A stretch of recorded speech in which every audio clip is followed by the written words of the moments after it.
മത്തായി 28:20. മത്തായി 28:20. യുഗാന്തം വരെ എന്നും ഞാൻ നിങ്ങളോട് കൂടെ ഞാൻ നിങ്ങളുടെ കൂടെ ഉണ്ടായിരിക്കും.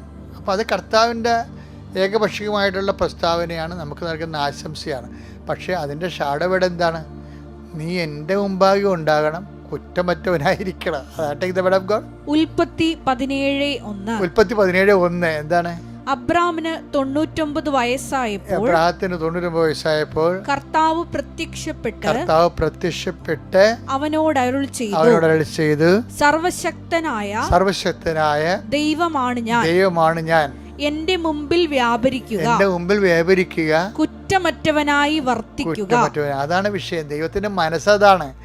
അപ്പോൾ ബോധവും ബുദ്ധിയും പരിശുദ്ധം നയിക്കപ്പെടുന്നതിന് അറിയണം, I will come with you wherever you go. അതില്ലേ ജോഷുവ 1:9. നിന്റെ ദൈവമായ